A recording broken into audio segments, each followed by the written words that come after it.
제가 부산에서 한 8년간 요 옆 동네 서동에서 베데일 교회를 담임을 했었어요. 그리고 이제 대구로 다시 간 지 10년이 되었는데 부곡교회에 와보고 깜짝 놀랐습니다. 너무 예쁘게 해놓아서 옛날하고는 완전히 달라졌네요. 또 목사님도 너무 좋으신 분이 와 계시고 너무 좋습니다. 오늘 우리 특송하신 여전도 회원들 한번 손들어 보십시오. 이야, 한번 저를 따라해 주시기 바랍니다. 노아 홍수 이후에 최고의 찬양이었습니다.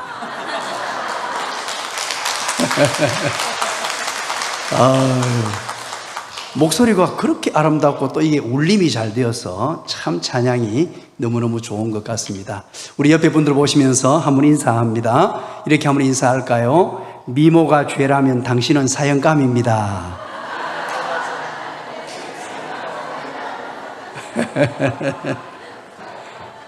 네. 우리 부곡교회에 들어오면서부터 너무나 행복한 교회다 하는 생각을 하게 되었습니다. 평소에 우리 남진 목사님을 제가 참 좋아하고 존경합니다. 얼마나 신실하시고 머리도 저처럼 이렇게 좀 예쁘게 꾸미시고, 저는 이렇게 머리를 한번 하려면요 아침에 1시간씩 걸려요. 목사님 그만이 안 걸리죠? 이렇게 좋은 교회에서 여전도에 헌신 예배를 드리게 되어서 너무나 고맙고 감사합니다. 이 코로나가 이제 한 3년 정도 우리를 힘들게 했습니다. 이제 코로나가 끝나게 되고 아마 보니까 이제 마스크를 쓰신 분들 몇 분 정도 계시는데, 우리 교회도 보니까 마스크를 이제 끼시는 분이 거의 없는 것 같아요. 그런데 그 후유증이 너무나 큽니다. 우리 한국교회가 대략 한 코로나 이전에 7만 개 교회가 있었습니다. 7만 개 정도 교회가 있었는데, 지금 통계 자료를 각 기관마다 이렇게 내고 있습니다. 언론에서 보도도 하고요, 기관들이 이렇게 내고 있는데, 교회가 사라진 숫자가 가장 많이 그렇게 발표하는 데가 한국교회가 1만 개가 문을 닫았다고 합니다. 이런 놀라운 얘기를 하는데 놀라지 않으냐면 제가 놀랍니다. 7만 개 중에 1만 개가 문이 닫았대요. 놀라주셔서 베리 땡큐 감사합니다. 야, 대단하죠? 그런가 하면 이제 교회들의, 오늘 여러분들이 보니까 자리가 이렇게 가득 메워 있는데, 예배 인원이 많게는 40%가 줄어들었고요, 작게는 10%가 줄어들었답니다. 그리고 젊은이들이 지금 교회로 돌아오지 않고 있고, 무엇보다도 다음 세대 아이들이 지금 심각한 상황입니다. 주일학교를 문 닫는 교회가 참으로 엄청나게 많다는 거예요. 여러분, 어떤 생각을 하게 됩니까? 이 작금의 현실을 보면서 많은 분들은요 실어에 빠져 있고 좌절에 빠져 있고 힘겨워합니다. 또 목사님들도, 제가 만나 뵈는 목사님들은 전부 다 탈진 상태에 빠지게 되고 번아웃 증후군에 빠지게 되고, 심지어 교회를 사임하는 분들이 막 쏟아져 나오고 있고요, 정말 어려운 여정을 지금 걷고 있습니다. 그렇다면 제가 여러분들에게 한 가지 질문을 던지겠습니다. 우리 한국교회가 희망이 없습니까? 이야, 역시 우리 부곡교회는 대단합니다. 제가 이렇게 물으면요, 여러분들처럼 이렇게 자신 있게 말하는 교회가 잘 없습니다.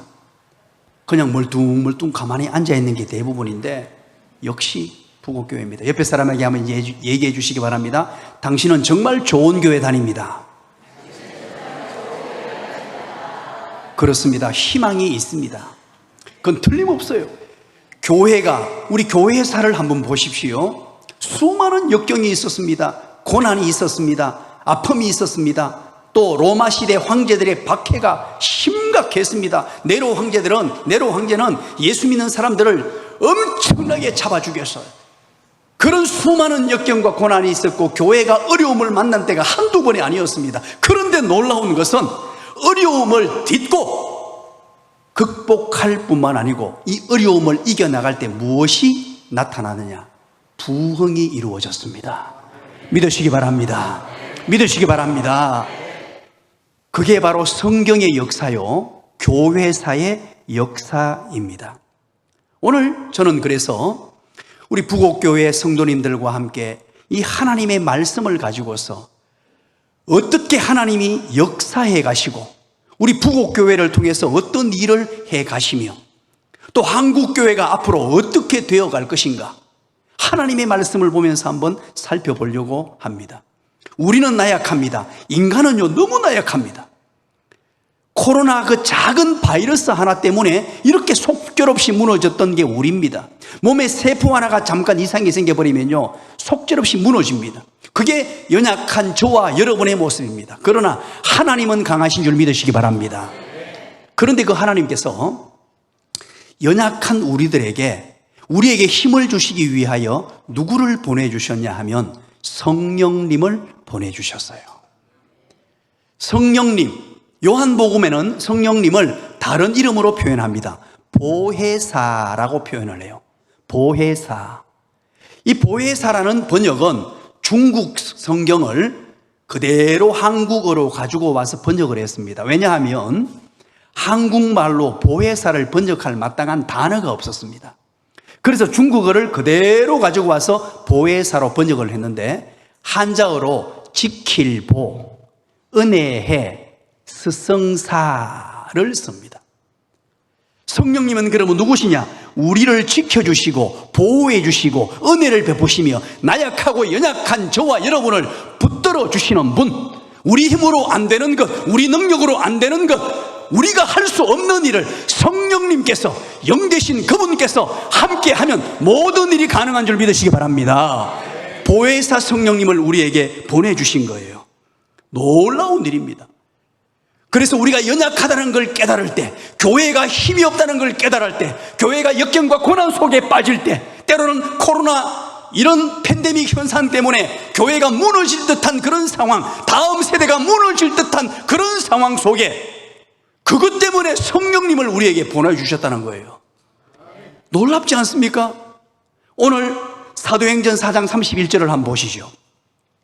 다 같이 한번 읽어볼까요? 4장 31절 다 같이 한번 읽어봅니다. 시작. 빌기를 다하며 모인 곳이 진동하더니 무리가 다 성령이 충만하여 담대히 하나님의 말씀을 전하니라. 아멘. 한번 보시죠. 빌기를 다했어요.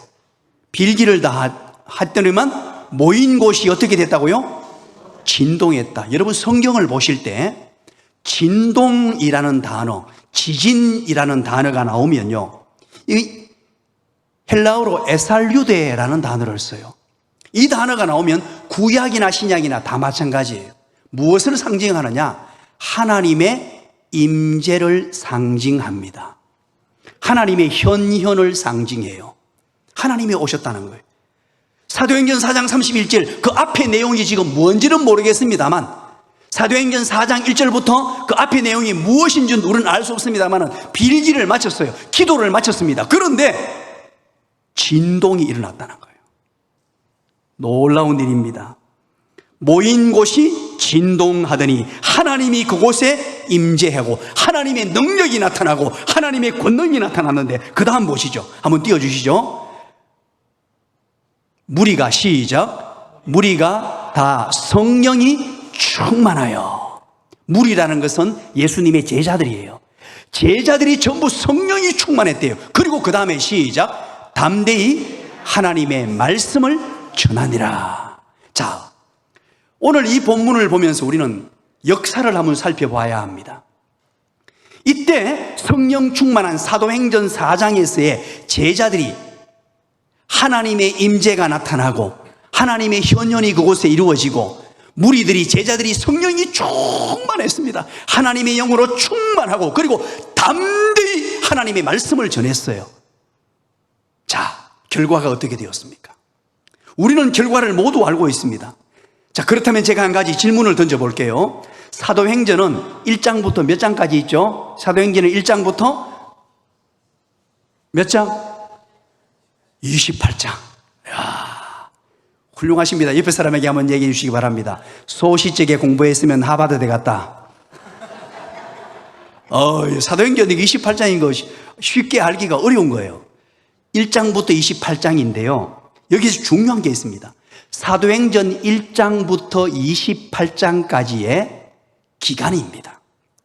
사도행전은 흔히 역사서라고 말해요. 시간 연대기적으로 쭉 시간 순으로 흘러가요. 사도행전 1장부터 28장까지 그 기간이 몇 년이냐? 이렇게 됩니다. 자, 여러분들이 한번 대답을 해 주실까요? 이렇게 됩니다. 자, 여러분 한번 따라서 해 주시기 바랍니다. 지식이 부족하거들랑 눈이라도 밝아야 된다. 사도행전 1장부터 28장까지 30년이에요. 그런데 여러분, 사도행전 바로 직전에 사복음서란 말이에요. 사복음서가 끝나고 예수님이 십자가에 못 박혀 돌아가시고 성천하셨습니다. 제자들은 뿔뿔이 흩어졌다가 다시 모였어요. 그리고 사도행전 1장, 2장을 넘어가면서 보면 마가의 다락방에서 모였습니다. 모두 몇 명이 모였죠? 120명이 모였습니다. 그게 바로 초대교회의 첫 번째 교인 수입니다. 120명이 모여서 마가의 다락방에서 하나님의 성령을 받아요. 오순절날 하나님의 성령을 받고 오늘 4장에 보니까 그들이 받은 성령으로 충만하게 됐다는 거예요. 그랬더니만 사도행전 28장까지 기간이 몇 년인 줄 아십니까? 30년 그랬죠? 30년인데 사도행전 1장, 2장에서 120명으로 시작된 하나님의 사람들이 사도행전 28장 가면 성도가 몇 명으로 불어나는 줄 아십니까? 예루살렘 교회가 한번 따라서 할까요? 지식이 부족하거들라 눈이라도 밝아야 된다. 몇 명요? 20만 명이에요. 20만 명. 이때 당시는요, 로마가 지배하던 시절이었기 때문에 사도행전은 얼마나 박해가 심하고 예수 믿는 사람들을 잡아 죽이고 몸에 껍질을 벗겨서 죽이고 십자가에 화형시켜서 죽이고 심지어는 인간 횃불을 만들어가지고 큰 나무에다가 사람을 예수 믿는 사람들을 꽂아놓고 거기에 기름을 발라가지고 인간 횃불로 사용하고요. 얼마나 박해가 심하고 얼마나 핍박이 심했는지 몰라요. 그런데 그 와중에 하나님의 성령으로 충만한 제자들이 담대히 복음을 전했더니만 120명으로 시작된 사도행전의 역사가 20만 명으로 사도행전 28장에 막을 내립니다. 그리고 사도행전 그 이후의 역사를 보십시오. 이 복음이 전 세계로 뻗어갑니다. 복음이 전달되는 곳곳마다 유럽으로 넘어갑니다. 유럽에게 복음이 저 미국으로 넘어갑니다. 미국의 복음이 우리나라로 넘어옵니다. 복음이 가는 곳곳마다 부흥의 역사가 나타났고 경제적인 부여와 전인적인 복이 각 나라마다 복음과 함께 전달되기 시작하고 예수 그리스도의 복음이 편만하게 전 세계를 뒤덮게 됩니다. 그렇다면 여러분 중요한 게 무엇입니까? 성령 충만한 사람들이란 거예요. 그렇지 않습니까? 오늘 이 핍박과 고통 가운데서도 성령 충만한 주님의 제자들이 담대히 복음을 전했더니 전 세계 복음화라는 엄청난 결과를 열매 맺었습니다. 그렇다면 지금 우리 한국교회가 필요한 게 무엇입니까? 하나님의 성령으로 충만한 사람들이에요. 자, 그렇다면 제가 질문을 던져봅니다. 성령님은 내게 언제 찾아오시는가? 제가 객관식으로 물으면 여러분들은 대답을 안 할 거니까 주관식으로 물으면 대답을 안 할 거니까 객관식으로 묻습니다. 1번 성령님은 내게 언제 찾아오시느냐? 1번 내가 예수님을 믿을 때, 2번 내가 예수님을 믿을 때, 3번 내가 예수님을 믿을 때.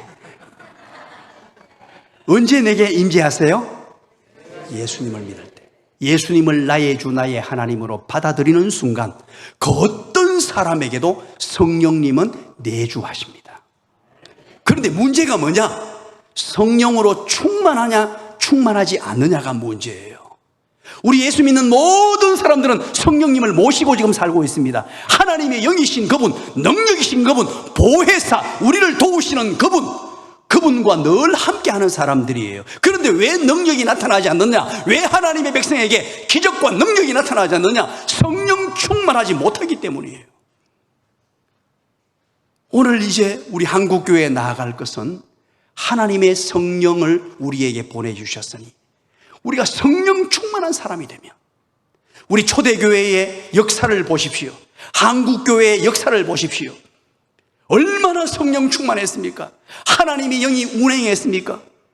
기도가 뜨거웠습니다. 찬양이 뜨거웠습니다. 예배가 뜨거웠습니다. 예배당이면 나오면 눈물을 흘리며 예배드리고 감격스러운 예배를 드리며 하나님의 영으로 충만했을 때 수많은 영혼들이 그냥 구름대처럼 찾아오던 시절이 있었습니다. 누가 하셨느냐? 성령이 하셨어요.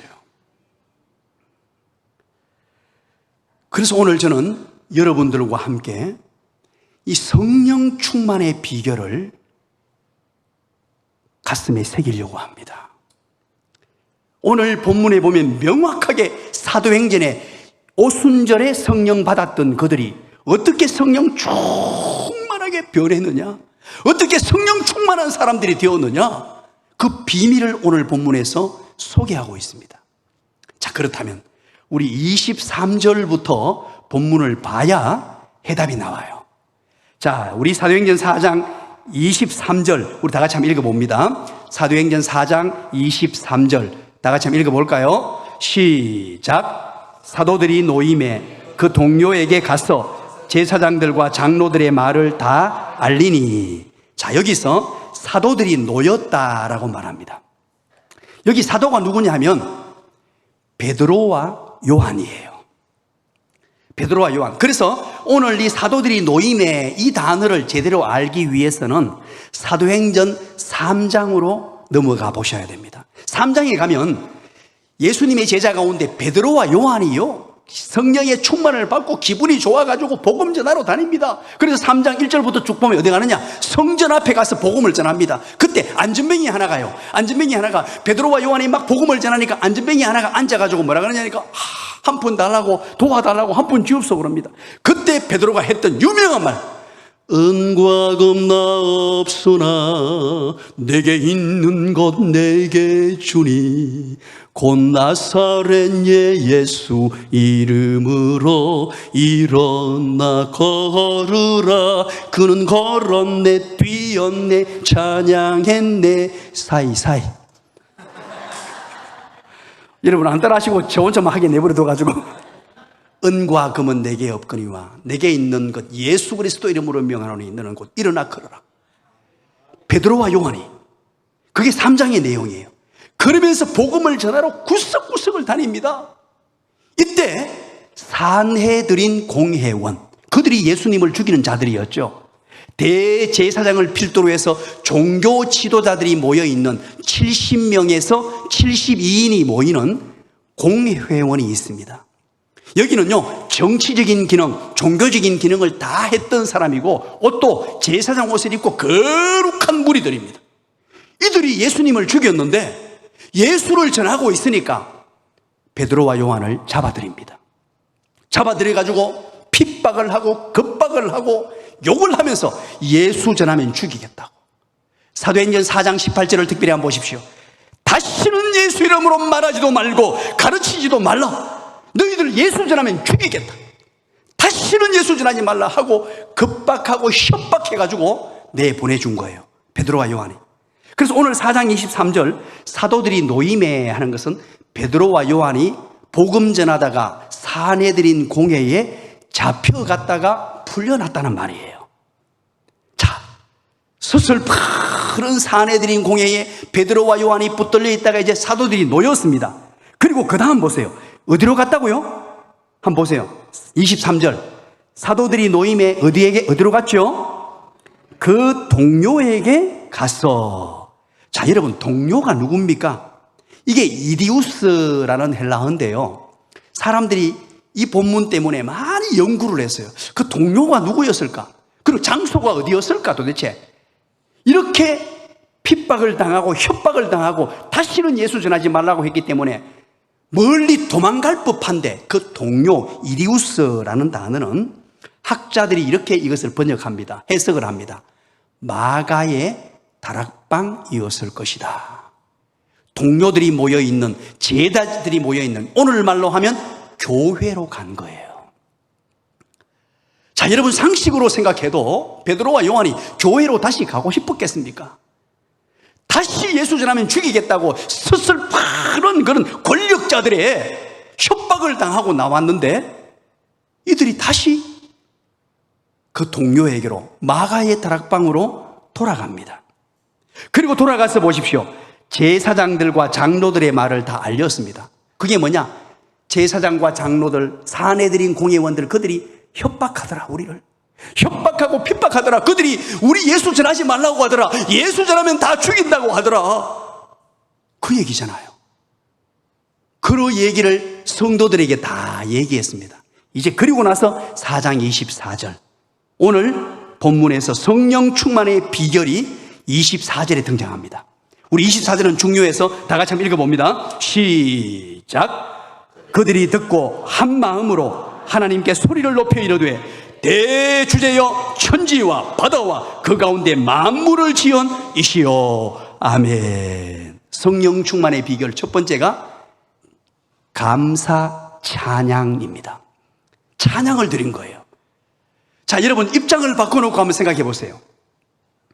베드로와 요한이 복음 전하다가 사내들인 공회원에게 잡혀가서 협박과 핍박을 받고 예수 전하면 죽인다고 얘기를 듣고 왔어요. 그러면 마가의 다락방에 모여있던 교인들이 어떤 마음이 들었겠어요? 베드로, 네 성격 좀 고치라. 고쳐. 왜 그렇게 혼자 들려가지고 막 나가 복음 전하다가 우리까지 다 죽게 만들었냐? 이제 죽인다고 하니까 그 마음 들지 않았겠어요, 교인들이? 아니, 좀 조심해서 예수 믿지. 예수님 돌아가신 지 얼마나 된다고 길거리에 나가서, 성전에 나가서 그렇게 복음을 전하고 돌아다니냐? 좀 지혜롭게 좀 하지. 조심해서 좀 하지. 이럴 수 있었겠습니까? 있었겠습니까? 아, 여러분 수준이 대단하십니다. 그런데 오늘 본문을 보세요. 단 한마디의 그런 말도 없습니다. 23절에서 제사장들의 장로들의 말을 다 알렸습니다. 그들이 우리를 핍박하더라. 예수 믿는 사람 다 죽인다고 하더라. 그랬음에도 불구하고 그들이 한 마음으로 호모디마톤, 한 마음으로 호모디마톤, 이 말은 하나의 열정으로, 일치된 마음으로 마가의 다락방에 모여있던 온 교회가 한 마음이 되었습니다. 일치된 마음이 되었습니다. 그러고 나서 뭐라고 하느냐? 대주제여 천지와 바다 가운데 만물을 지으신 여호와 하나님이여 하면서 하나님을 찬양합니다.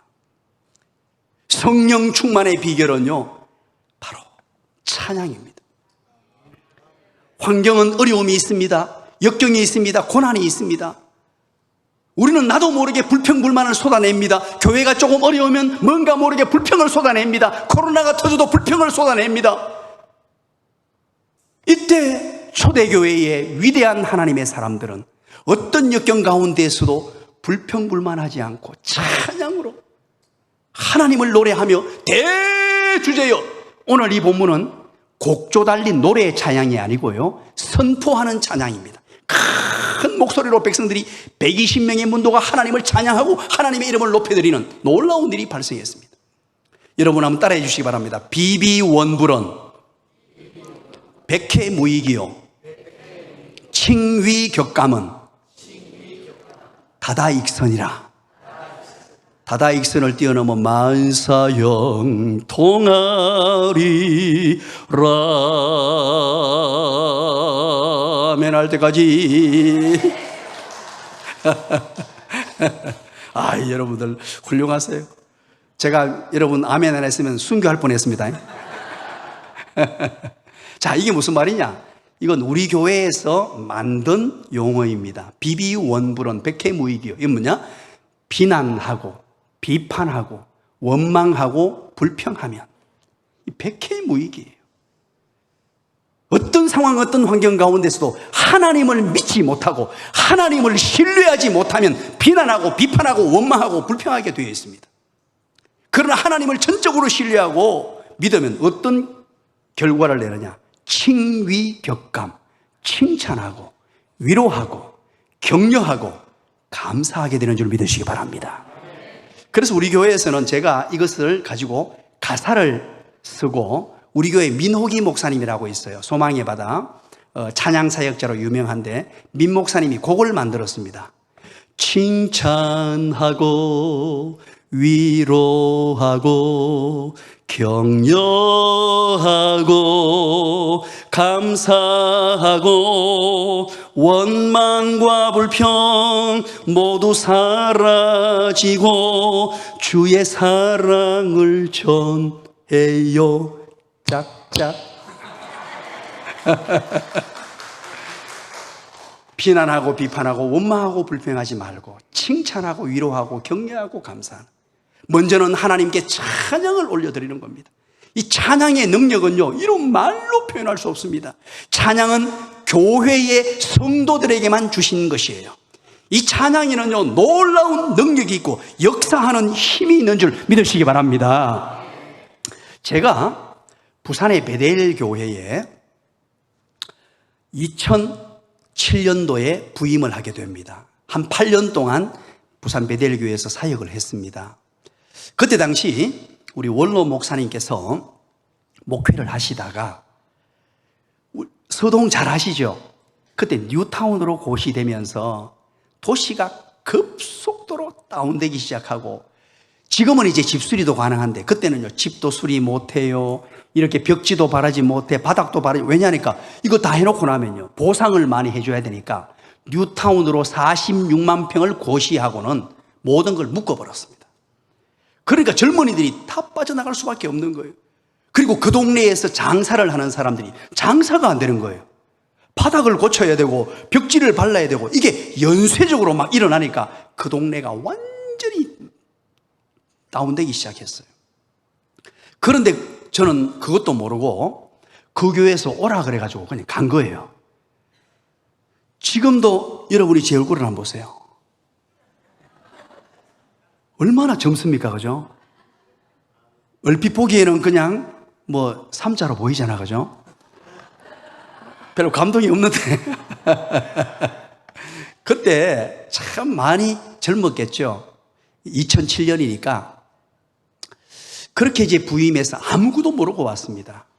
와서 보니까 교인 숫자가 한 350명쯤 올라가다가 젊은이들이 빠져나가기 시작하면서 100명도 안 되는 숫자로 교인 숫자가 줄어들었어요. 그래서 무엇을 해보려고 하면, 그때 우리 장로님들이 이제 은퇴하시고 한 분만 남았고, 그때 장로님들이 다 은퇴하셨어요. 정말 좋으신 분들입니다. 너무 좋으신 분들인데, 목사님, 지금 우리 뭐 할 수 있는 게 없습니다. 지금 교회가 너무 어렵습니다.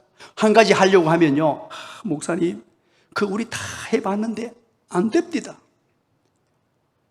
패배주의에 빠져 있는 거예요. 그런데다가 우리 원로 목사님께서도 기도 많이 하신 진짜 최고의 목사님이세요. 얼마 전에 천국 가셨습니다. 진짜 좋은 분이에요. 저는 그분을 너무 존경했습니다. 진짜 기도로 교회를 세우신 분입니다. 그런데 무엇이 부족했냐 하면, 원로 목사로 물러나게 되면 후임 목사에게 사택도 주고 집도, 그리고 목양실도 주고 사무실 자리도 비워줘야 되는 것을 생각을 못 하신 거예요. 대구에서 왔는데 사택이 없어요. 원로 목사님 가실 곳이 없으니까 집을 못 비워주는 거예요. 목양실을 빼지를 않아요. 그러면 저는 여러분 어디에 가 있을까요? 사무실 자리에도 앉지를 못하게 해요. 그러면 저는 어디 가 있을까요? 주관식으로 물으면 여러분 대답을 안 하죠. 객관식으로 묻습니다. 1번, 거리를 배워야 한다. 2번, 거리를 배워야 한다. 사택이 없다 보니까 대구에서 부산까지 출퇴근을 했어요. 한 달 넘게. 이사를 못 와요. 사무실 자리도 없어요. 목양실도 없어요. 갈 곳이 없는 거예요. 그런데 그걸 누구에게 말할 수 있습니까? 진짜 사람에게 말할 사람이 아무도 없어요. 혼자 왔다가 동네를 그냥 하루 종일 배회하다가 대구로 갔습니다.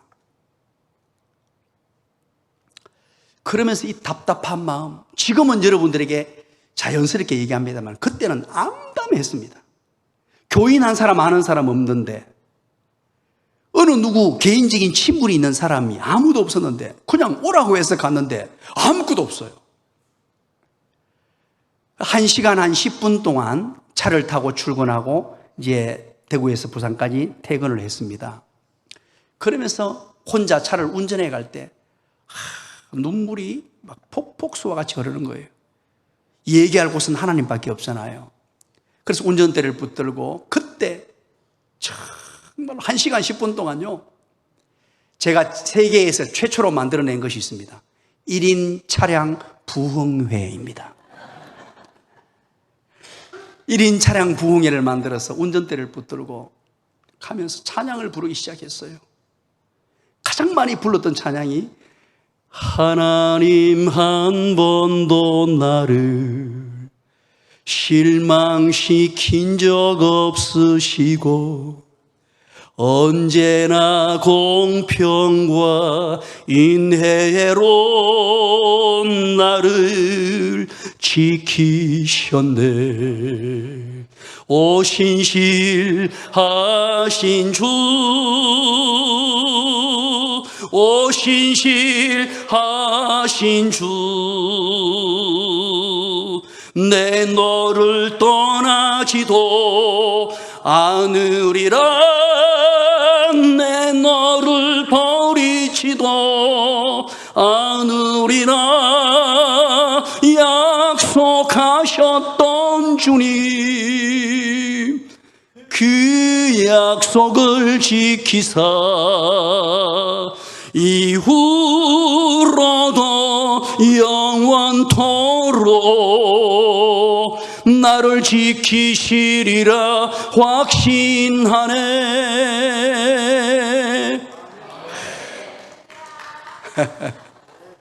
이렇게 찬양을 부르고는 주야, 운전대를 붙들고요, 주야, 아버지요. 얼마나 한 달 동안요, 매일 출근 퇴근 시간에 그렇게 하나님을 찾고 또 찾고 또 찾고 또 부르짖었습니다. 그리고 어디 가 있을 데가 없잖아요. 그래서 그걸 가만히 생각하니까 예배당 본당이 1층이었습니다. 건물이 4층 건물인데 예배당에 들어가면 괜찮겠구나. 그래서 예배당으로 들어왔어요. 캄캄한 곳에 강단에 앉았습니다. 출근하면 강단에 앉아서 그때부터 시작된 게 제 목회의 강단 기도입니다. 지금도 우리가 40일 특별 새벽 기도회를 하면 제가 강단을 지킵니다. 꼭 여기서 기도하며 부르짖어 기도하는데 그때 하나님께서 저를 어루만져 주시는데 이런 말로 할 수 없는 은혜를 주시는 거예요. 그러면서 제 마음속에 하나님께서 이런 감동을 주셨어요. 사랑하는 아들아, 염려하지 마라. 염려하지 마라. 네가 그토록 찾고 또 찾고 하나님을 찬양하는 그 마음을 내가 보았다. 내가 능력의 오른팔로 붙들어 주마, 권능의 오른손으로 붙들어 주마. 염려하지 마라. 분명한 하나님의 음성을 듣고 그 이후에 시간이 없어서 제가 다 말씀을 못 드리겠어요. 자그마한 사고가 있었습니다. 우리 원로 목사님께서 진짜 건강하신 분입니다. 그런데 그때 추석인데요, 추석에 큰아들이 운전을 하고 목사님이 운전석 옆에 앉아서 이제 어디로 이동을 하다가 차에서 그냥 톡 하고 뒤에 차하고 살짝 박았어요. 멈추는 바람에. 근데 크게 박은 것도 아니고 차도 전혀 이상이 없습니다. 살짝 톡 하고 박았는데 목사님이 덩치가 워낙 크신 분이에요. 앉아있다가 그냥 툭 하고 이렇게 밀린 거예요. 그러다 보니까 다리가 앞자리에 이렇게 돼 있는데 요게 어디에 받는 앞에 요 부분을 탁 박은 거예요. 그리고 아야! 그러고는 괜찮았어요. 괜찮아서 이제 괜찮구나 하고 있는데 추석 명절을 보내면서 하루 이틀 사흘을 보내는데 다리에 시커먼 멍이 들면서 이 다리 밑으로 붓기 시작하는 거예요. 그래서 급하게 병원에 가봤더니만 거기에 실핏줄이 톡 쳤는데 겉으로는 괜찮은데 안에 핏줄이 터진 거예요. 그래서 이게 피가 막 내려가기 시작해가지고 피가 고이면서 다리가 퉁퉁 붓기 시작한 거예요. 급하게 병원에 갔더니만 이 부분을 잘라내고 그리고 다리를 이렇게 올려가지고 절대 움직이지 말라는 거예요. 왜냐하니까 그때 우리 원로 목사님이 새벽 기도까지 다 하셨거든요. 모든 설교를 다 하셨는데 다리를 딱 묶어놓고는 움직이지 말고 병원에 가만히 계셔야 됩니다. 병원에 가만히 계셔야 됩니다. 우리 하나님께서 원로 목사님 크게 안 다치게 하시고 평생을 충성한 어른이시니까 살짝 그래서 이제 다리를 이렇게 올려놨단 말이에요. 그리고 피를 다 뽑아내고 이걸 이렇게 여기에 잘라내가지고 끄집어냈는데 우리 원로 목사님이 얼마나 열심히 특심이었냐니까 그런 다리로 또 새벽기도 인도를 하신 거예요. 그러다가 이게 덧나버렸는데 보통 이렇게 해서 상처가 나서 찢어지면은 살이 이렇게 아물어야 되잖아요.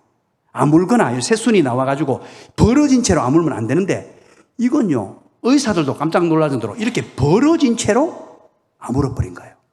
그럼 어떻게 됩니까? 앉으면 이게 점점점 찢어지니까 이거 큰일 났다. 그래서 부산대 병원으로 급하게 옮기셔가지고 엉덩이 살을 잘라가지고 여기에 봉합수술을 했어요. 그러면서 이제 원로 목사님과의 관계나 모든 것이 정리되도록 제가 소상히는 말씀을 못 드립니다. 우리 원로 목사님을 하나님이 보호하시면서 저를 이사하게 만드시고 하나하나 정리를 하셨어요. 하나님께 찬양하는 이 모습을 정말로 기뻐하신 거예요. 혹시 여러분 김의신 박사라는 분을 아십니까? 김의신 박사는 굉장히 유명한 분입니다. 한국이 낳은 위대한 암 전문의입니다.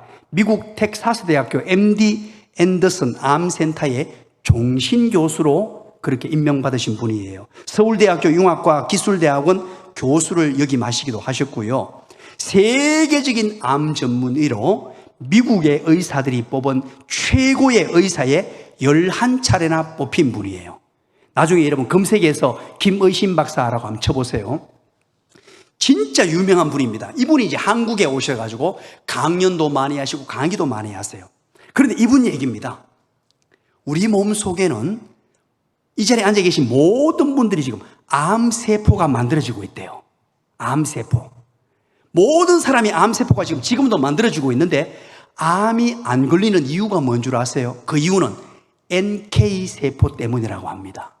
NK라는 말은 Natural Killer 세포, 자연살해 세포입니다. 암세포를 잡아먹는 세포인 거예요. 지금도 우리가 NK세포가 막 만들어집니다. 그래서 암세포를 잡아먹는데 그런데 놀라운 발표를 했습니다. 일반인들에 비해서 NK세포가 1000배 많이 만들어지는 집단이 있다고 발표를 했어요. 일반인들이 10배만 해도 엄청난데 1000배 많이 만들어지는 집단이 있다고 발표했습니다. 그들이 누구냐면 교회의 찬양대라고 발표했어요. 야, 놀랍지 않습니까? 찬양 부르는 자. 그 찬양할 때 하나님이 우리 몸을 만들어 놓으셨는데 찬양할 때 모든 NK세포, 엔돌핀, 가장 좋은 에너지들이 막 쏟아지게 만들어 놓았어요. 이게 하나님의 창조 법칙이에요. 그래서 찬양할 때 어떤 마음이 듭니까? 우리가 기쁨으로 찬양하죠. 찬양할 때 행복하죠. 찬양하면서 불평하는 사람 없습니다. 찬양할 때 마음이 따뜻해져요. 찬양할 때 감사가 쏟아져요. 우리가 특별히 할 때 감사 찬양을 많이 올려드려야 됩니다. 2008년도에 황수관 박사님과 제가 함께 강의를 함께 한 적이 있습니다. 황수관 박사님이 먼저 강의하시고 그 다음에 제가 강의할 차례인데 제가 일찍 와서 황수관 박사님의 강의를 들었어요. 그때 정말로 놀라운 얘기했습니다. 2008년이에요. 꽤 오래됐죠. 이분이 NK세포 얘기를 하는 거예요. 우리 몸에 NK세포 환자들에게 이런 좋은 세포를 투여하려면 2008년도 기준으로 주사 링그로 맞는데요. 주사로 한 번 놓으면 얼마가 드느냐? 1cc를 투여하는데 2008년도 가격입니다. 1cc를 투여하는데 1,600만 원이래요. 몸에. 다시 한번 얘기합니다. 놀랄 때까지. 몸에 1cc 주사를 투여하는데 1,600만 원. 2008년도 가격이에요. 아유, 땡큐 베리 감사합니다. 그런데 이 황수관 박사님 살아계실 때 얘기입니다. 오늘처럼 여러분들이 예배당에 나오셔가지고 찬양하고 무엇보다도 이렇게 행복하게 웃을 때 얼마나 생기느냐? 4cc가 그냥 생긴대요. 이야. 자, 그러면 여러분 보세요. 1cc에 1,600만 원인데 4cc 같으면 얼마입니까? 장로님 소시지게 공부했으면 하버드대 갔습니다. 그냥 6,400만 원 나와버리네. 6,400만 원이에요. 지금은 훨씬 비쌀 거예요. 우리가 찬양하면서 기뻐하고 즐거워하고 우리 부곡교회처럼 이렇게 행복한 분위기 속에 제가 부곡교회 들어오는 순간에 가슴이 따뜻해졌어요. 모든 분들이 웃고 설교 듣는 자세를 한번 보세요. 전부 다 이렇게 봐. 야, 이런 교회 잘 없어요. 그래서 제가 오늘 6,400만 원 선물을 드리려고 가려고 하는데요. 그럼 어떻게 하느냐? 왜냐하니까 황수관 박사님 얘기입니다. 우리가 가짜로 웃는데 뇌는 진짜로 웃는 줄 속는데요. 그리고 우리 한국 사람들은 특별히 가짜로 웃다가 웃는 사람 보고 진짜로 웃게 된대요. 지금부터 옆에 사람 신경 쓰지 말고 박장대소하는데 시작.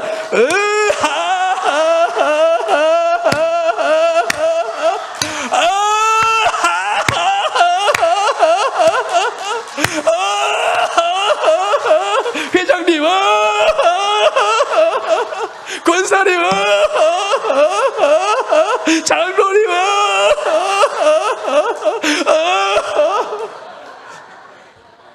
여러분, 이제 우리 교회에서 아니 갑니다.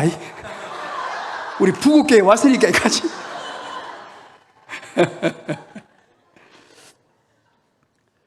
절망과 고통 가운데, 답답한 상황 가운데 잊지 말아야 할 것이 있습니다. 교회는 행복한 곳이 되어야 되고 찬송이 넘쳐나는 곳이 되어야 되고,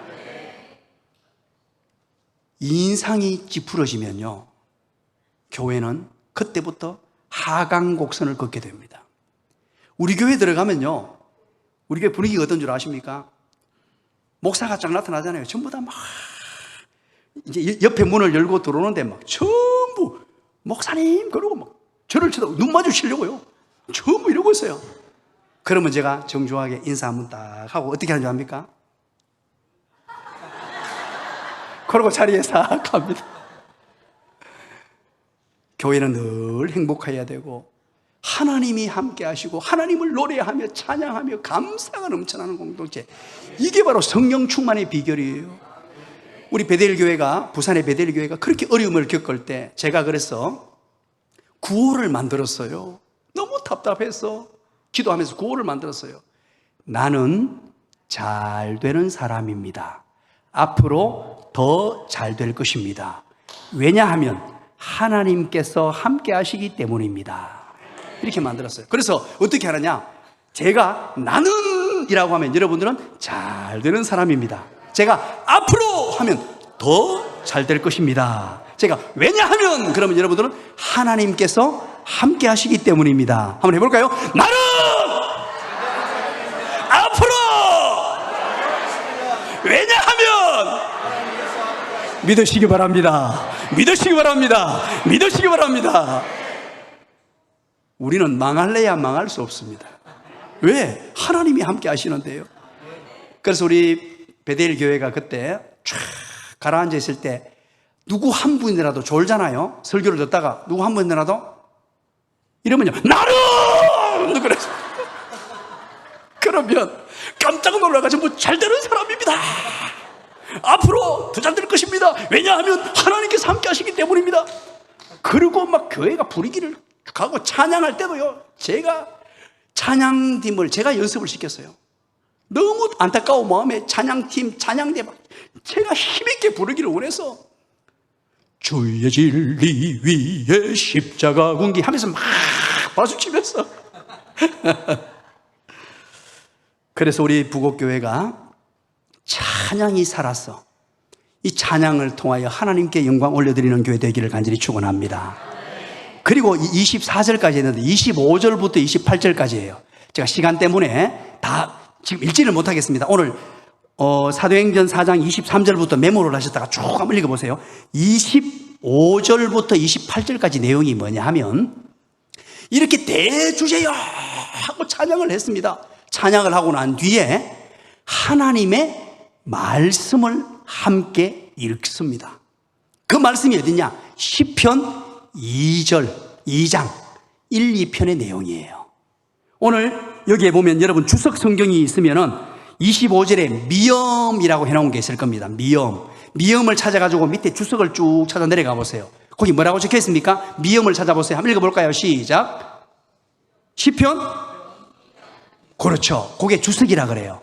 성경에 주석을 달아놓았죠. 이때 백성들이 대주제여 하고 하나님을 찬양하고 난 뒤에 적시로 하나님의 말씀에 그들의 마음을 다 맡깁니다.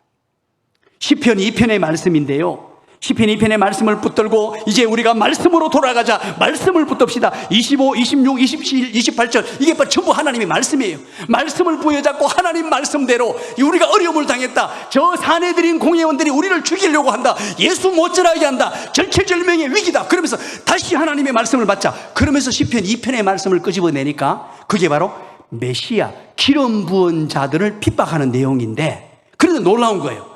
기름 부음 받은 자들을 핍박했던 그 핍박이 도리어 역전이 돼가지고 메시아로서의 사역을 감당하게 됐다는 대역전의 성경이 거기에 기록됩니다.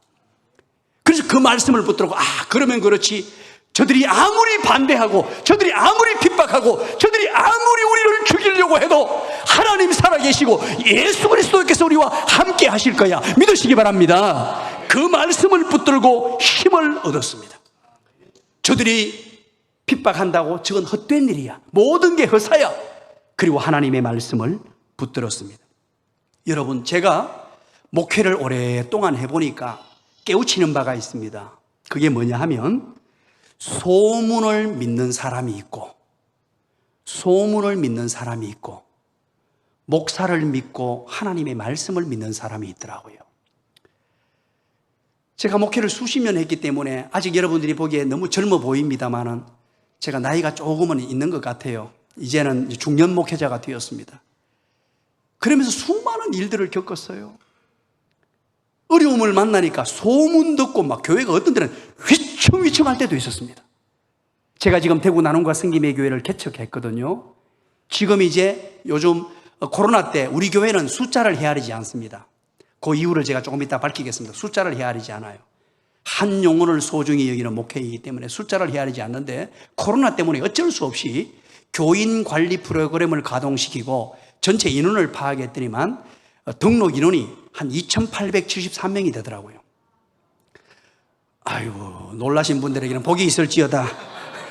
여기 예전도 회원들이 놀라시는데 노항수의 최고의 찬양이었습니다.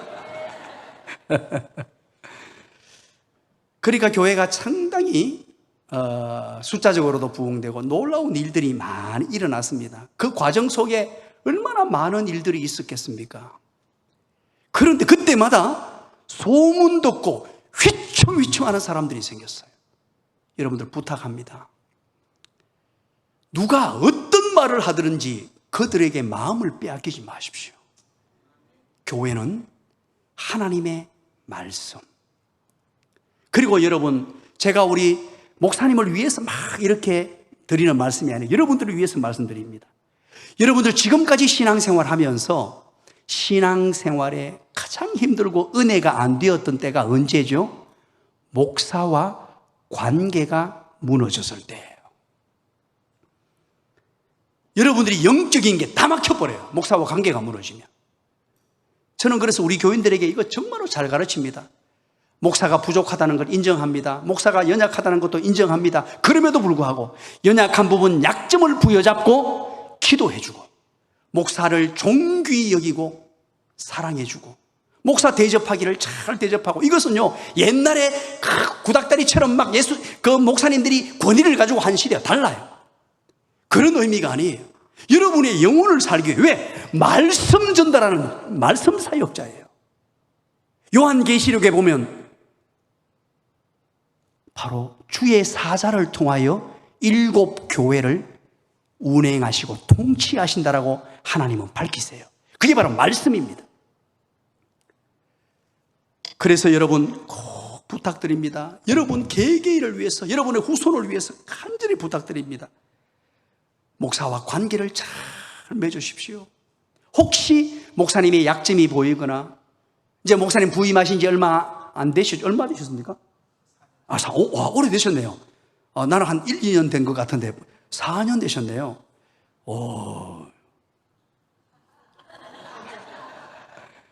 그럴 때 여러분 간곡히 부탁드립니다. 목사님을 위해서 많이 기도하시고 진짜 목사님을 사랑하는 사람이 되어야 돼요. 그러면요 여러분 천국 갈 때까지 행복을 누리게 됩니다. 신앙생활에 정말로 기쁨을 누리게 돼요.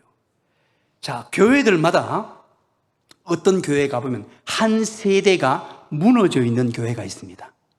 어느 연령대가 사라져버린 교회가 있어요. 왜 그러냐 하니까, 교회가 분쟁이 있을 때, 목사님들과 장로님들이 막 다툼이 있을 때, 거기에 그때 당시 아이들, 청소년들, 그 세대들은요 집에 가서 목사 욕을 하고 막 했기 때문에, 걔가 교회는 나왔었는데 가만히 있었는데 성장하고 나서는 교회를 다 떠나갑니다. 이유가 그것 때문이에요. 그래서 여러분들, 하나님의 말씀이 중요하기 때문에 말씀을 붙들고 말씀 중심의 생활을 해야 돼요. 그래서 목사와 좋은 관계, 말씀 전달자와 정말로 아름다운 관계. 우리 교회에서는 제가 훈련하면서도 제 얼굴에 철판을 깔고 교인들에게 가르쳐 줍니다. 왜? 이거 안 가르쳐 주시면 저는 약점 투성인데, 제가 잘 알아요. 저는 부족한 것 투성인데, 이 목사를 그것 보고 신뢰관계가 무너져 버리면 교인들이 손해인 거예요. 교인들이 다 무너져요. 마지막 세 번째입니다. 29절부터 31절까지. 29절부터 31절까지 내용입니다. 그리고 29절부터 31절까지 쭉 보다가 31절 보세요. 빌기를 다하매, 그러죠. 29절부터 30절까지는 기도하는 내용입니다. 성령 충만하려면 세 번째, 기도해야 한다는 거예요. 자, 이 기도가 얼마나 중요한 줄 모릅니다. 제가 조금 전에 말씀드렸죠. 베델 교회에서 그렇게 어려움을 만나면서 그때부터 강단 기도가 시작되고요. 이제 강단에서 기도를 하는데, 이제 어느 정도 교회가 조금 이제 원로 목사님과의 어떤 관계도 잘 정리되고, 그런데 교인들이 패배주의에 빠져 있고 안 된다고 생각하고 있고, 이제 부흥은 끝났다, 우리 지역 그리고 아파트도 안 들어서고 뉴타운 곳이 되고 가난한 사람들이 모여 있다, 입만 띄면 그러는 거예요. 그리고 여러분, 회동초등학교라고 아십니까? 회동초등학교 지금 없어졌죠. 회동초등학교 처음에 제가 부임했는데, 부임해서 2007년에 부임해서 2008년도에요 회동초등학교 신입생이 몇 명인 줄 아십니까? 1학년 신입생 2008년도에 몇 명? 5명이에요 50명이 아니고 5명이에요 그리고 여름방학을 마치고 들어왔습니다. 여름방학 마치고 들어오니까 2명이 전학 갔어요. 그럼 몇 명 남았어요? 이게 그 지역이요, 아이들이 다 빠져나가는 거예요. 그때만 해도 앞이 노랗더라고요. 아무것도 모르고 갔는데 이게 주일학교도 안 되고, 그래서 2008년 연말 당회에서 결정한 게 뭐냐 하면은 유치부를 없앴습니다. 자, 유치비를 없앤 이유가 뭘까요? 항상 여러분 객관식으로 말하면 대답을 안 할 거죠. 1번, 아가 없어가지고. 2번, 아가 없어가지고. 애들이 없는데 뭐 유치비가 뭐가 있겠어요? 그래서 이렇게 해서는 안 되겠다. 이 교회가 지금 희망이 없구나. 젊은이들은 다 빠져나가 버리고 100명도 안 되는 이는 그 예배당이 한 350석 정도 돼요. 굴빈하게 앉아 있는 거예요. 이거 이렇게 해서는 안 되겠다. 이걸 어떻게 극복해야 되느냐. 그러면서 제 마음속에 하나님 어떻게 하면 좋을까요? 하나님. 그때 내 마음속에 울림으로 다가오는 게 있습니다. 제가 경북 경산시 진량읍 194번지에서 태어나가지고요. 경북 경산시 진량읍 거기에 옛날에 봉회교회인데 지금은 진량제일교회예요. 그때는 부흥회를 왜 그렇게 많이 했는지요. 뭐 추계부흥회, 충계부흥회, 그리고 뭐 연말 시작하면서 또 부흥회, 또 우리 교회 부흥회만 하는 게 아니고 옆 교회 하는데 우리 아버지 할머니가 저를 데리고 다녔습니다. 그래 옆 교회 가서 또 부흥회 하고 이 교회가 부흥회 하고요. 그 겨울 방학 때는 제가 몇 번씩 부흥회를 다녔습니다. 그런데 그 부흥사님들이 오셔가지고 늘 했던 말이, 그때는 자리가 꽉 들어차가지고요. 애들은 앞에 나오라 하더라고. 그래 앞자리에 앉아가지고 뭣도 모르고 앞에서 설교 듣다가요. 안수도 많이 받고요. 그리고 목사님들이 저를 보고 그때부터 아마 또릿하게 생긴 것 같아요. 전부 목사님 앞으로 목사님들의 사람이라는 거예요. 그때부터. 그런데 그때 늘 했던 부흥사님들의 얘기가 뭐냐? 목회를 제대로 하려면 산에 가서 소나무를 뽑으라는 거예요. 여러분 혹시 그 얘기 들어보셨어요? 아, 다 들어보셨네. 소나무를 뽑으라는 거예요. 그런데 부산 베데일 교회 부임할 때까지는 그 생각을 한 번도 한 적이 없습니다. 대구에서 개척할 때 지금 우리 교회입니다. 개척한 교회에 제가 다시 갔거든요. 다시 부임해서 섬기고 있는데 거기는 대구시 수성구예요. 우리 교회에 대학 교수들, 선생님들만 해도 수백 명입니다. 정말로 공부 많이 하고 똑똑한 분들이 있어요. 그래서 늘 성경 연구, 헬라어, 히브리어 연구하고 그래서 설교를 했어요. 그때는. 그러다가 베델 교회 오니까 히브리어 히자만 끝내고 헬라어 헬만큼은 다 주무시는 거예요. 그게 아무 소용이 없는 거예요. 알아듣지 못하는데. 그래서 이걸 어떻게 하냐 하고 강단에서 하나님께 부르짖어 기도하는데 그때 부흥사님들의 그 말씀이 기억나는 거예요. 산에 가서 소나무를 뽑아라. 야, 그래서 소나무를 뽑는 게 뭡니까 도대체? 어떻게 뽑는 겁니까? 그래서 올라갔습니다.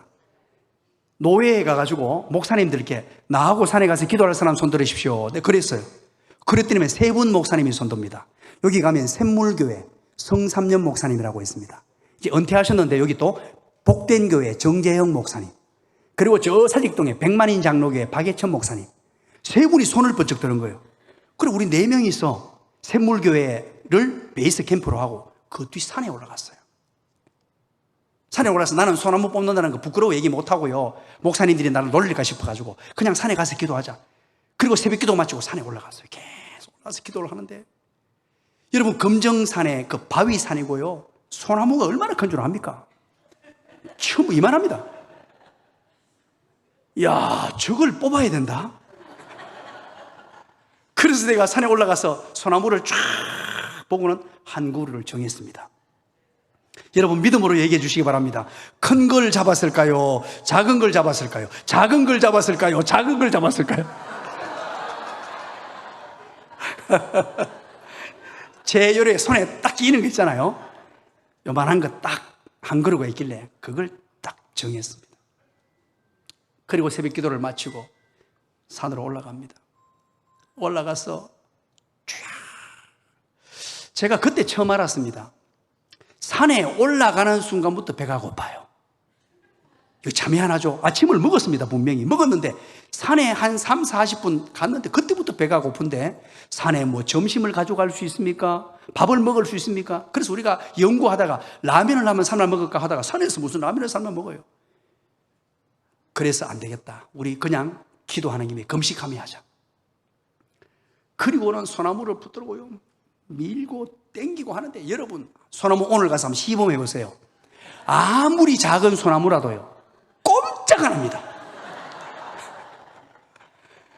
이걸 붙들고 주여 하면서 하나님, 이 옛날에 부흥사님들이 소나무 뿌리를 뽑아야 된다는 이게 뭡니까? 하고는 막 밀고, 여러분 사투리를 써가 죄송합니다. 제가 어린 시절에 유도를 했거든요. 유도한 것처럼 막 공구고 잡아 당기고 별수를 다 쓰는데도 이게 꼼짝을 안 하더라고요. 한 달이 지났습니다. 두 달이 지났습니다. 석 달이 지났습니다. 아무런 변화가 없어요.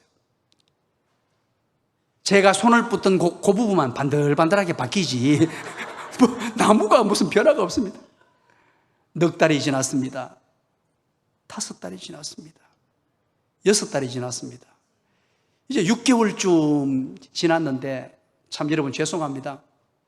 붙들고 있다가요 너무 피곤한 거예요.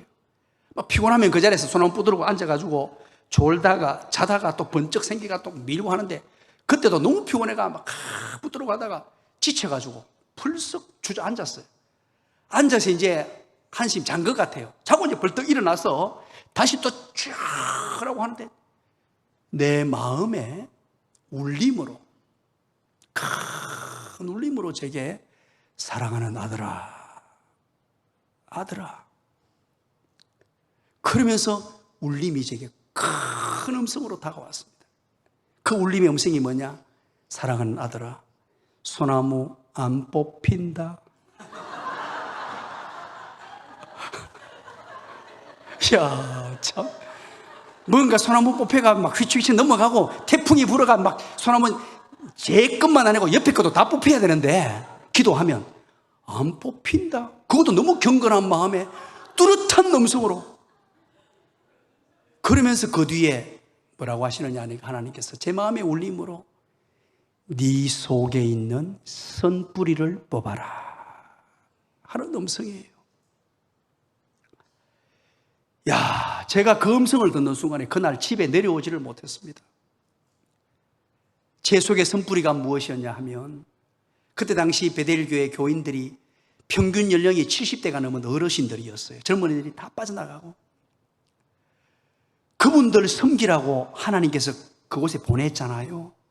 노인들 한 분 한 분 한 영혼을 소중히 여기면서 그들을 섬기고 그들을 사랑으로 보듬고 말씀으로 양육하고 우리 주님의 사랑을 그들에게 전해주며 목양하라고 저를 보냈는데, 저는 날마다 어떤 꿈을 꿨냐 하면 수만 명 목회를 꿈꾸는 거예요. 젊은 목사가 가서 부산을 한번 들었다 놨다 하고 수만 명 목회, 큰 목회, 대단한 목회, 그걸 꿈꾸면서 나는 이런 능력도 있고 실력도 있고 개척의 경험에서 이런 놀라운 결과도 맛보았어 하나님 하고는 막 자꾸만 그쪽으로 가서 인간의 야망과 욕심으로 가득 차가지고 힘들고 어려운 성도가 보이지 않았던 거예요. 그 마음이 제 속에 확 들어오는데요, 제가 얼마나 울었는지 모릅니다. 하나님 죄송합니다. 하나님이 저를 너무너무 사랑하셔서 목사로 부르셔서 힘들고 어려운 우리 연세 드신 어른들을 섬기라고 베델교회에 보내놓았던데 제가 그것도 모르고 자꾸만 헛꿈을 꿨네요. 그리고 밤새도록 울다가 다음 날 이제 새벽 기도에 맞춰서 교회로 들어갑니다. 교회 가서 또 사택에 올라가지 못하고 펑펑 울다가 그 주일 설교를 하는데, 설교 내용이 다른 게 뭐가 있겠습니까? 저는 똑같은 사람인데 똑같이 설교를 했는데 이상하게 나도 눈물이 나고 교인들이 다 우는 거예요. 그때부터 교회가요 부흥이 되는데 100명밖에 안 모이던 교회가 100명도 안 되는 교회가요, 이게 젊은이들이 우리 장로님들부터 해가지고 이제 우리 동네 애들이 없으니까 동네로 막 넘어가서 학교 신방을 가고 전도를 나가고요. 요즘에는 참 재밌는 게 아이들을 전도하면 어른들이 따라오는 시대가 되었어요. 요즘 집에 여러분 리모컨을 누가 가지고 있죠? 애들이 가지고 있습니다. 옛날에는 전부 아빠가 가지고 있었잖아요. 요즘에는 애들이 가지고 있어요. 애들을 전도하니까 이게 엮여가지고 막, 그걸 우리는 드림 마을이라고, 드림 전도회라고 이름을 붙였는데 한 명도 없었는데 그 드림 전도회가 200명으로 불어나는 거예요. 젊은이들만. 여러분 이런 얘기하는데 안 놀라주시면요, 제가. 여러분들은 지금 이런 은혜를 만끽하고 있기 때문에 잘 모르실 건데요, 그때 베델 교회는 보통 일이 아니었어요. 하나님의 놀라운 역사가 나타나기 시작했습니다. 그런데 제가 강단에서 그러면 기도를 이렇게 하고 있었습니다. 이쪽으로 보고 이렇게 기도를 하는데, 우리 권사님 지금도 은퇴하셨습니다. 이름을 밝혀도 안 되겠나 싶은데 이순자 권사님이세요. 이순자 권사님. 처음에 강단에 앉아서 이제 기도를 한다고 앉았는데, 여러분 참 강단 기도가 이게 쉬운 일이 아닙니다. 정말로 많은 기도를 했거든요. 우리 교인들 기도도 하고, 국가와 민족을 위해 기도하고, 부산 전역에 기도를 다 하고요, 대한민국 교회 기도를 다 했습니다. 정말로 엄청난 시간을 들여가 기도 끝냈는데, 시간을 보니까 30분밖에 안 지난 거예요. 30분. 이렇게 계속 앉아서 기도해야 되는데, 그런데 또 다리는 또 얼마나 아프며 어깨도 아프고요. 이게 보통 일이 아닙니다. 심지어 어떤 일이 발생했냐니까 엉덩이에 쥐가 나요. Understand? 그런 상태까지 오더라고요. 그렇게 기도의 자리에, 그래서 막 피곤하면 졸기도 하고 막 쓰러져 넘어져 있기도 하고 한데, 어느 날 갑자기 늘 혼자서 기도하고 있었는데, 교회 요 자리에, 앞자리에 문이 열리는 소리가 나더니만 누가 들어오셔서 요 앞에 무릎을 딱 꿇고 기도를 하시는데, 여러분 놀라지 말고 들으십시오. 지금도 제가 왜 그 권사님이 그렇게 기도했는지 모르겠어요. 마이크를 조금 떼고 할게요. 앞자리 딱 무릎 꿇고 앉으면 두 손을 이렇게 딱 내고는요, 저희